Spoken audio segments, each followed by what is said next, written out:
বিয়ের 1 বছর পার হয়ে গেছে মেনে নিতে নিতে। বিয়ের পর আমাকে ঠিক মতো কাপড় দিত না, বাবার বাড়ি থেকে কাপড় এনে পরতাম। আমার স্বামী জায়ের জন্য ঠিকই কিনতো। একদিন যা আর স্বামীকে হাতে নাতে ধরলাম, দুইজন হেসে গল্প করছে। আমাকে দেখে তারা চোর ধরার পড়ার মতো দুইজন দুই দিকে চলে গেল। আমার তখনই সন্দেহ হয়, কারণ হাসাহাসি করতেই পারে, কথা বলতেই পারে, কিন্তু আমাকে দেখে পালানোর কি আছে। আমি অভিমান করে বাড়ি চলে আসি, আর আমার স্বামী ঢাকায় চলে যায় তার 2 দিন পর। আমাকে কেউ নিতেও আসেনি। 1 মাস 4 দিন থাকি বাবার বাড়ি। এর মাঝে খবর আসে আমার যা 1 মাস 13 দিনের প্রেগনেন্ট। আমাকে চলে আসতে বলে, তাকে দেখাশোনা করতে হবে। আমার স্বামীকে বলি আমি যেতে পারবো না। এটা নিয়ে আমার স্বামী আমাকে অনেক কথা শোনায়, বলে এত খুশির খবর আসবে না, আমার মা অসুস্থ, তুমি ছাড়া কে আছে সবাইকে দেখার। তখন বলি আমাকে এসে নিয়ে যেতে হবে। সে পরদিন আমাকে আনতে ঢাকা থেকে চলে আসে।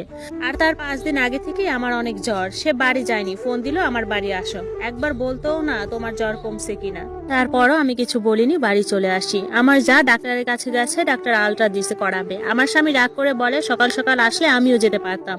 অথচ আমার ভাসুর কিন্তু আমার জায়ের সাথে গেছে। তার শরীর দুর্বল, কিন্তু তার খাবার বা বমির কোনো সমস্যা নেই। আলট্রা করে দেখে তার পেটে বেবি নাই, বরং তার সমস্যা, তাই মাসিক বন্ধ। তখনও সবাই আমাকেই দোষ দেয়, আমি আসি নাই, তার দেখাশোনা করি নাই, তাই এমন হয়েছে। এখানে আমার কি দোষ? তার বেবি কনসিভ না হলে আমার স্বামীও আমাকে মারে। তার ভাবির এমন হওয়ার পেছনে আমি দায়ী। রোগ হলে আমার এখানে কোথায় দোষ? বাধ্য হয়ে আর না পেরে স্বামীকে বলি, হয় আমি না হয় ভাবি, যে কোনো একজনকে বেছে নিতে হবে। তার হয় আমাকে নিয়ে থাকতে হবে, না হলে আমাকে ছেড়ে আমার যাকে নিয়ে থাকতে হবে। তারপর আমার স্বামী আস্তে আস্তে পরিবর্তন হয়। আগে আমার যা ছাড়া কিছু বুঝতো না, এখন এটা কমেছে। আমার শারীরিক সমস্যা দেখা দেয়, একটা সাইকিয়াট্রিস্ট দেখাই, 3-4টা সেশন নিয়ে ঠিক হই।